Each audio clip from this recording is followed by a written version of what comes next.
ስዊስ ሳይኮሎጂስት ካርል ያንግ ሓደ ዘስተውዓሎ ነገር ነይሩ ብዙሕ ግዜ ኣብዛ ዓለም እንስዕቦም ወይ ድማ እንኽተሎም ነገራት ልክዕ ከም ገንዘብ ሃብቲ ዝና ጽቡቕ ሽምን ናብቲ ንሕና ንደልዮ መዕለቢና ናብቲ ሓጎስ ዝበሃል ነገር ወይ ድማ ናብቲ ሃፒነስ ዝበሃል ነገር ከም ዘይብጽሑና ይዕዘብ እዚ መንገዲ እዚ ናበይ ዝወስድ ኢልኩም እንተሓሲብኩም ናብቲ ትርጉም ኣልቦ ህይወት ናብ ጽምዋ ናብ ስቃይን ከምኡውን ናብ ጭንቀትን ይመርሕ ይብል ስለዚ ካርል ያንግ ኣብዚ እዋን እዚ ሓደ ፍታሕ ይቐርብ ነፍስኹም ድለዩ ሓደ ሰብ ምስ ገዛ ርእሱ ክራኸብ ኣለዎ ይብል ነዚ ምስ ገዛ ርእሱ ዝብሎ ነገር ዘሰልፍ ሓቀኛ መንነት ኢሉ ይጽዋዖ ንካርል ያንግ ህይወት ማለት ሓደ ሰብ ንርእሱ እናፈለጠን እናተገንዘበን ክመጽእ ከሎ እዩ ብሓፈሻኡ ርእስኻ ናይ ምፍላጥ ጉዕዞ ኢልኩም ሕሰብዎ ርእስናን መንነትናን እናፈለጥና ክንኸይድ ከለና ነቲ ኣዝዩ ትክክለኛ ወይ ድማ ሙሉእ ዝበሃል መንነትና ፈሊጥናዮ ማለት እዩ እዚ ማለት ድማ እንታይ የጠቃልል እንተይልኩም ኣብቲ አንኮንሽስ ማይንድን ኣብቲ ኮንሽስ ማይንድን ዘለው ነገራት ብሙሉእ የጠቃልል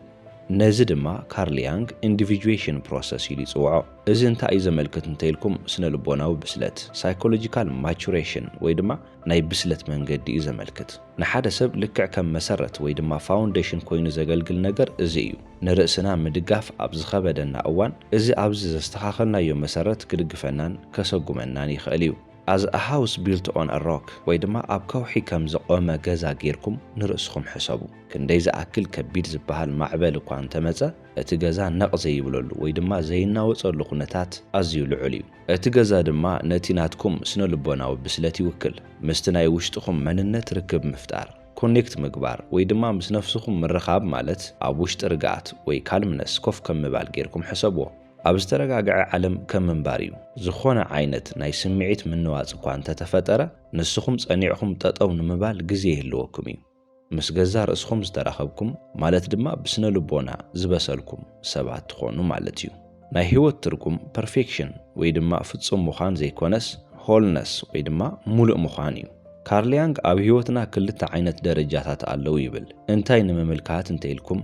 ነቲ ኢንዲቪጁዌሽን ፕሮሰስ ንምርኣይ እዩ ኣብቲ ቀዳማይ ፍርቂ ህይወትና ትኹረትና ሙሉእ ብሙሉእ ኣብቲ ናይ ደገ ዓለም ይኸውን ማለት ድማ ትምህርቲ ንምሃር ስራሕ ንሕዝ ብዙሕ ዓይነት ዝምድናታት ይህልወና ስድራቤት ኣዕርኽቲ ናይ ፍቕሪ ዝምድና ብዙሕ ነገር ይመጽእ እዚኣቶም ኩሎም ናብ ደገ ንጥምቶም ነገራት ይኾኑ እዚ ዓለም ናባና ትድርብዮ ኩሉ ነገር እናተቐበልና እንኸይድ ዓይነት ሰባት ንኸውን ማለት ድማ ርእስና ግልጽ እናገበርና ንኹሉ ነገራት ክፉታት ወይ ኦፕን እናኾንና ንኸይድ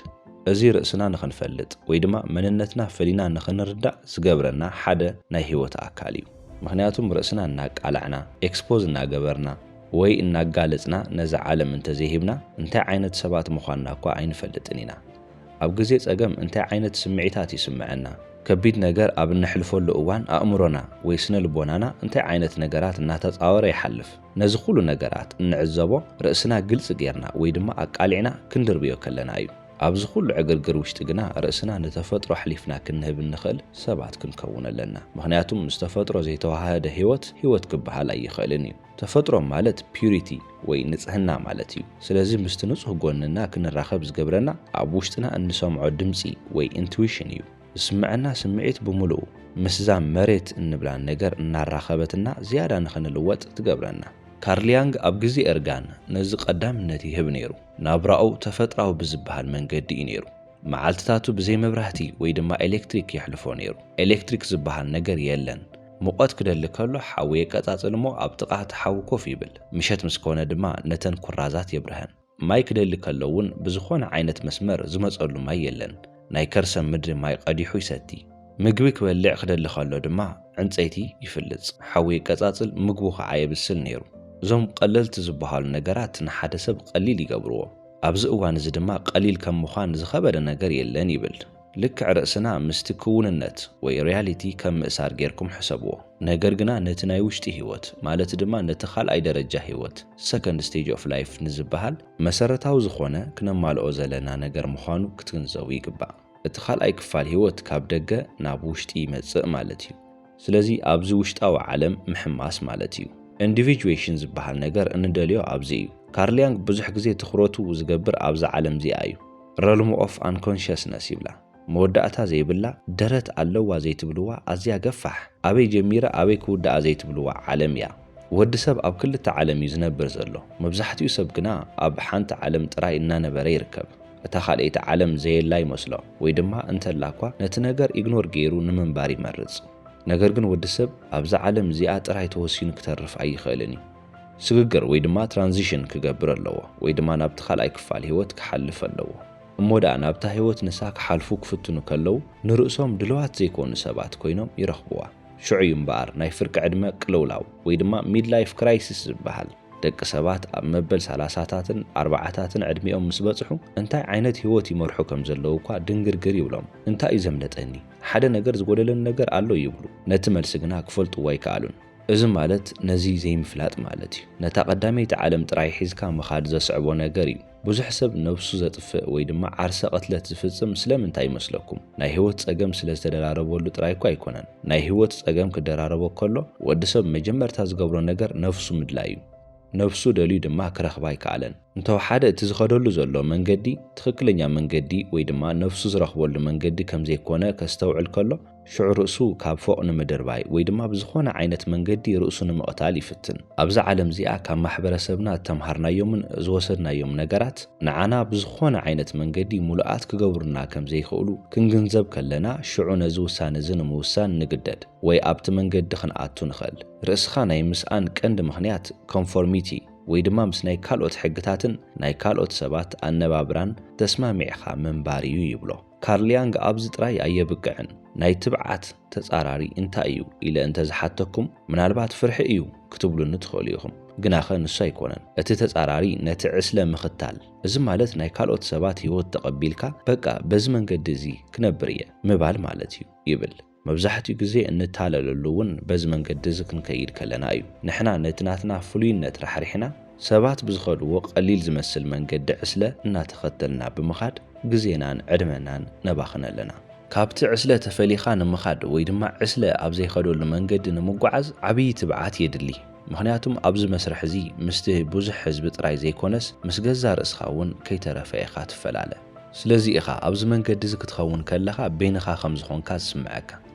ርእስኻ ደሊኻ ንምርካብ ወይ መንነትኻ ምፍላጥ ከም ዝንዛረቦ ቀሊል ዕማም ኣይኮነን በይንኻ ክትሰርሖ ዘለካ ነገር እዩ ምስ ዝኾነ ሰብ ከይደ ነዚ ነገር ክፍጽሞ እየ ኢልካ ኣይትውድኦን ኢኻ ናይ ግልጺ ወይ ናይ በይንኻ ጉዕዞ እዩ እዚ ማለት ድማ ካብዚ ጉዕዞ እዚ ንምምላጥ ክትፍትን ከለኻ መሊሱ ክርብሸካ ምዃኑ ክትፈልጥ ኣለካ ሰላምካ እናኸለአካ ይመጽእ ማለት ድማ ሰላምካን ዕረፍትኻን እናኸለአካ ምስ መጸ ሽዑ በቃ መሪርኒ ኢልካ ተሲእኻ ርእስኻ ንኽትደሊ ይገብረካ ነፍስኹም ሰላምኩም ከሊኣ ዕረፍቲ እንተዘይትኻልኣኩም ነይራ ንስኹም ርእስኹም ደሊኹም እትረኽቡ ፍጥራት ኣይምኾንኩምን እዚ ብጣዕሚ ኣድላይ ምዃኑ ክትግንዘቡ ኣለኩም ናይ ህይወት ጸገማትን ክብደታትን ከምኡውን ፈተናታትን እንተዘይውሰኽሉ ንሕና ርእስና ክንረክብ ብጣዕሚ ምኸበደና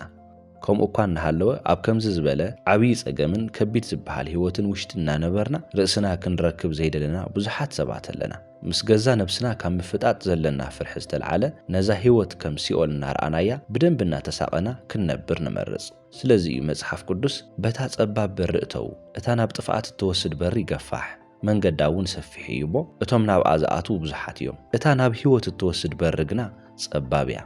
መንገዳ እውን ቀጢን እዩ እቶም ዝረኽብዋ ከዓ ውሕዳት እዮም ዝብል እዚ ብሓጺሩ ዝገልጾ ወዲ ሰብ ንነፍሱ ክምልከታን ናብ ነፍሱ ክቐርብን ከም ዘለዎ እዩ ንነፍስና ኢግኖር ጌርና ዝኸድናዮ መንገዲ ኩሉ ንዓና ንድሕሪት ዝመልሰና ሰላምና ዝኸልአናን ዝርብሸና ነገር ጥራይ ምዃኑ ክትግንዘቡ ኣለኩም ሕጂ ክንሓትት ኣለና ክንደይ ዝኣክል ሰብ እዩ ናይ ገዛ ርእሱ ነፍሲ ወይ ድማ ሶል ራሕሪሑ ኣብዛ ዓለም ብመከራ ይሓልፍ ዘሎ ወዲ ሰብ ኣብ መንፈሳዊ ዓለም ዝዓብን ዝብልጽግን ውሽጡ ክጭነቕ ወይ ብመከራ ክሓልፍ ክኽእል ከሎ ጥራይ እዩ ስለዚ እዩ ካርል ያንግ ሓዘንኩም ፍተውዎ ሽዑ ጥራይ እያ ነፍስኹም ክትዓብት ትኽእል ዝብለና ነፍስኹም ምስኣንኩም ወይ ምስ ነፍስኹም ርክብ ወይ ኮኔክት ዘይምግባርኩም ናብቲ ትርጉም ኣልቦ ዘብል ህይወትኩም ይወስደኩም ኣብ ጫካ ይነብሩ ዝነበሩ ትራይብስ ወይ ጎሳታት ናይ ህይወቶም ትርጉም ምርካብ ምስ ኸበዶም ወይ ህይወት ጣዕሚ የብላን ትርጉም የብላን ምስ በሉ ርእሶም ከም ዝሞተ ሰብ ክቆጥሩ ይጅምሩ ካብቲ ግዜ እቲ ጀሚሮም ውልድ ንምውላድ ወይ ዘርኦም ንምብዛሕ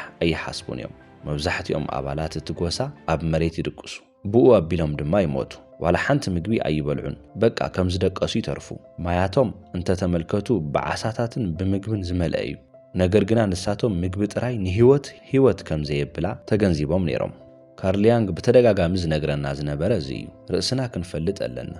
ንርእስና ከም ርእስና ክንሪኣ ኣለና ኮንሽስ ኮይና እናነበርና እኳ ኣብቲ አንኮንሽስ ወይ ድማ ኣብቲ ዘይረአ ዓለም ዘሎ ነገር ክንደሊ ኣለና እቲ ትክክለኛ ናይ ህይወት ጉዕዞ ንሱ እዩ ይብል ብዘይ ነፍስኩም ሰውነትኩም ምውት እዩ ብዘይ ሰውነትኩም ድማ ነፍስኩም ዘይጭበጥ ወይ አንሪል ይኸውን ናይ ወዲ ሰብ ትክክለኛ ቫልዩስ ዘለው ኣብ ውሽጢ እቲ ነፍሲ እዩ ሕልምታትና ድማ ናብዚ ዓለም ዝመርሑና ነገራት እዮም ማለት ድማ ነፍስና እትዛረበሉ መንገዲ እዩ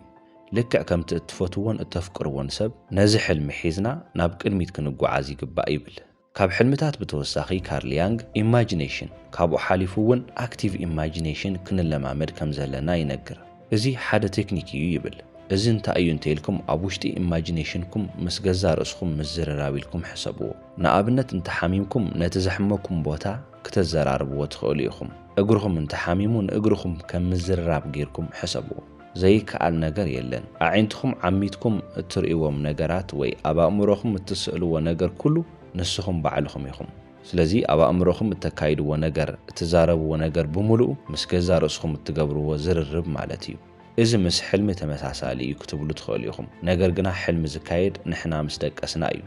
ወይ አንኮንሽስ ክንኸውን ከለና እዩ ኣብዚ ግና ኮንሽስ ኮይና ኢና ነዚ ኣክቲቭ ኢማጂኒንግ ነካይዶ ካርል ያንግ ነዚ መንገዲ እዚ ከመይ ክፈልጦ ክኢሉ ክትብሉ ትኽእሉ ኣብ ህይወቱ ጸልማት ዝበሃሉ ግዜያት ምስ ሓለፈ እዩ ፌሲንግ ዘ አንኮንሽስ ይብሎ ነቲ ዘይረአ ዓለም ገጽ ንገጽ ምስ ረኸብክዎ እዩ ይብል ንካርል ያንግ ከም ስነ ልቦናዊ ሞት ወይ ድማ ሳይኮሎጂካል ዴዝ ጌርኩም ሕሰብዎ ድሕሪ እዩ እምበኣር ካብ ውሽጣዊ ሞትስ ደጋዊ ሞት ይሓይሽ ኢሉ ገጹ ናብ ነፍሱ ምዛር ዝጀመረ ካብኡ ንድሓር እዩ እቲ ኣለሻ ምስ ጀመረ ነታ ኣዝያ ብልጽቲ እትበሃል መጽሓፍ ዝጸሓፈልና ዘ ሬድ ቡክ ኣብ ውሽጢ እታ መጽሓፍ ያንግ ከምዚ ይብል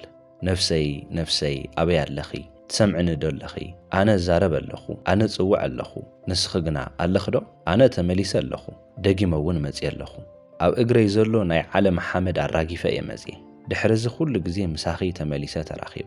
ረኺበኪ ድሕሪ ብዙሕ ግዜ ድሕሪ ብዙሕ ዓመታት ኣለኹልኪ ይብል ናብ ነፍስኹም እትኸድሉ ሓደ መንገዲ ጥራይ ዘሎ ንሱ ድማ ነቲ ናትኩም መንገዲ እዩ ናይ ምሕዋይ ወይ ሂሊንግ መንገዲ ሓደ እዩ ንሱ ድማ ናትኩም መንገዲ እዩ እቲ ኣብ ቅድሚኹም እትኸድሉ መንገዲ ግልጽ እንተኾይኑልኩም ናይ ካልእ ሰብ መንገዲ ትኸዱ ኣለኹም ማለት እዩ ነፍሲ ወከፍ ሰብ በቲ ናይ ርእሱ መንገዲ ክኸይድ ኣለዎ እዚ መንገዲ እዚ ድማ ዝርአ ኣይኮነን ዘደናግረኩምን ዘይፍለጥን ወይ ኣነውን ዝተባሃለ መንገዲ እዩ ኣብ ውሽጥና ክንነብር ከለና ናይ ውሽጢ ዓለምና እናፈለጥና በቲ መንገዲ እናኸድና ክንቕጽል ከለና ሲንክሮኒሲቲ ዝበሃል ነገር እናተፈጠረ ይመጽእ ብወዝቢ ወይ ድማ ብሃንደበት እንብሎ ነገር ኣሎ ምሽ ውሽጣዊ ዓለምኩም ኣብቲ ደጋዊ ዓለምኩም ኣሰሩ እናዕረፈ ወይ ድማ ሕጂ እውን ኣለኹ እናበለኩም ይሓልፍ እሞኸ እቲ ቀዳማይ ነገር እንታይ እዩ እንተኢልኩም ምውህሃድ ጽላሎት ወይ ድማ ኢንቴግሬሽን ኦፍ ዘ ሻዶው ይብሎ እቲ ጽላሎት ወይ ድማ ሻዶው እንብሎ ነገር ጸላኢና ዘይኮነስ እቲ ትክክለኛ ወይ ዋና ዓርክና እዩ ንሕና ኢግኖር ብዝገበርናዮ መጠን ግና እናጸለመን ዝበኣሰ እናፍረሐን እዩ ዝኸይድ ብስምዒት ደረጃ እንታይ ዓይነት ነገራት ንኽንገብር ንደፋፋእ ከም ዘለና ክነስተውዕል ኣለና እዞም ናይ ስምዒት ድፍኢታት ከመይ እዮም ዝመጹ ካበይ እዮም ዝመጹ ዝብል ምርኣይ የድሊ ነቲ ናይ ገዛ ርእስና ጸገማት ዋላ ሓንቲ ኣብ ዘይፈልጡ ካልኦት ሰባት ካብ ኣሕሊፍኻ መሃብ ክንእከብ ይገብረና ምስዚ ናይ ገዛ ርእስና ጽላሎት ወይ ሻዶው ምስ ተራኸብና ኢና ናብቲ ኻሊእ ቐጻሊ ምዕራፍ ክንሰጋገር ንኽእል እቲ ናይ ገዛ ርእስናን ነፍስናን ዓሚቕ ማዕጾ ዝበሃል ድማ እንታይ እዩ እንተኢልና ኣኒማ ኢሉ ይጽውዖ ኣኒማ ማለት ኣብ ውሽጢ ወዲ ተባዕታይ ዝርከብ ፌሚኒን ኢነርጂ ማለት እዩ እንታይ ዓይነት ነገራት የጠቓልል እንተኢልኩም ስምዒት ውሽጣዊ ድምፂ ወይ ኢንቱዊሽን ከምኡውን ፈጠራ ወይ ክሪኤቲቪቲ እዮም እዚ ናይ ደቂ ኣንስትዮ ሓያል መግለጺ ወይ ድማ መለለይ ዝበሃል መንገዲ እዩ እዚ ነገር እዚ ኣብ ወዲ ተባዕታይ ኣሎ ደቂ ተባዕትዮ ነዚ ነገር ዝናዕበይዎ ወይ ድማ ሓፍ እናበልዎ ዝመጹ ከመይ ገይሮም እዮም ካብቲ ምስ ደቂ ኣንስትዮ ዘለዎም ርክብ እዩ ምስ ኣዲኦም ምስ ሓፍቶም ምስ ደቂ ኣንስትዮ ኣዕርኽቶም ኣፍቀርቶምን ዝያዳ እናተዘራረቡ ወይ እናተራኸቡ ክመጹ ከለዉ እዚ ኣኒማ ዝተባሃለ ፌሚኒን ኣስፔክት እናሰፍሐ ይመጽእ ብተወሳኺ ድማ ካርል ያንግ ኣኒመስ ዝብሎ ኣብ ውሽጢ ደቂ ኣንስትዮ ዘሎ ማስኩሊን ኣስፔክት እዩ እንታይ ኣለዎ እንታይ ነገራት ይሕዝ እንተኢልኩም ሎጂክ ቀጥታውነት ከምኡውን ጥንካረ ኣምቢሽን ብተወሳኺ ድማ ምኽንያታዊነት ወይ ራሽናሊቲ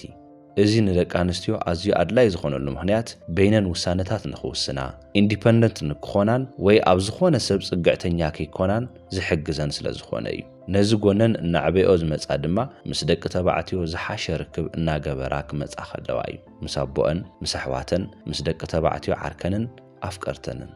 እሞኸ እዞም ነገራት ብሓንሳብ ምትእስሳር ማለት እንታይ ማለት እዩ እንተይልኩም አንኮንሽስ ዝኾነ ዘየስተውዓልኩምሉ ኣብ ውሽጥኩም ዝሓዝኩምዎን ድሌት ንስኹም ዘይፈለጥኩምዎ ግናኸ ውሽጣዊ ነፍስኹም ዝደልዮም ነገራት ናብ ክውንነት ወይ ድማ ሪያሊቲ ወይ ናብ ዝረአ ሓቂ ምምጻእ ማለት እዩ ብምንታይ እንተይልኩም ብናይ ፈጠራ ክእለትኩም ብምጥቃም ንኣብነት ብመልክዕ ስእሊ ብመልክዕ ጽሑፍ ቀራጺ ብምዃን ወይ ቅርጻቅርጺ ብምስራሕ ብሙዚቃ ኣብ ዝተፈላለዩ ስራሕኩም እዞም ነገራት ክትርእይዎም ትኽእሉ ኢኹም ኣኒማ ምንጪ ህይወት ወይ ድማ ሶርስ ኦፍ ላይፍ እዩ ይብሎ ነዚ ነገር ዝምርካብ እንተዘይኽኢልኩም ወይ ኣብ ስነ ልቦናኹም ዘሎ ኣብ ውሽጥኹም ዘሎ ነዚ ጎንኹም እዚ እናፈለጥኩም እናስተውዓልኩምሉ እንተዘይመጺኹም ህይወትኩም ትርጉም እናሰኣነ ወይ ንዓኹም ትርጉም ኣልቦ ወይ ሚኒንግለስ እናኾነኩም ይመጽእ ክተስተውዕሉሉ እንተጀሚርኩም ግና እቲ ዝሃስስ ወይ ተሓቢኡ ዝነበረ አንኮንሽስ ንስኹም ዘየስተውዓልኩምሉ ነገር ብምሉኡ ኮንሽስ እናኾነ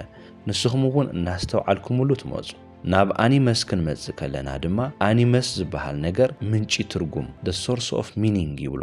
እዞም ኣብ ውሽጢ አንኮንሽስ ዘለው ወይ ዘይረኣዩን ዘይድህሰሱን ዝተብሃሉ ነገራት ናብ ክውንነት ወይ ድማ ሪያሊቲ ምስ መጹ ኣብ ውሽጢ ኮንሽስነስ እቲ ትክክለኛ ትርጉም ዝወሃበኩም ሽዑ እዩ ሙሉእነት ወይ ድማ ሆልነስ ዝበሃል ነገር ድማ ነዞም ማስኩሊን ከምኡ እውን ፌሚኒን ዝተብሃሉ ኣስፔክትስ ብሓንሳብ ክንፈልጦምን ክንግንዘቦምን ክንኽእል ከለና እዩ ክልቲኦም ጎነታት በትክክል ምስራሕ ክጅምሩ ከለው ወይ ናብ ስራሕ ክኣትዉ ከለው እዚ ማለት ድማ ብሓንሳብ ክጣመሩ ከለው ሓደ ሰብ ሙሉእ ኮይኑ ወይ ድማ ሙሉእነት ፈሊጡ ይበሃል ካርል ያንግ ነዚ መስርሕ ኢንዲቪጁዌሽን ፕሮሰስ ኢሉ ይጽውዖ ክሳብ መወዳእታ ስለ ዝተኸታተልኩም የቀኒየለይ ሰላም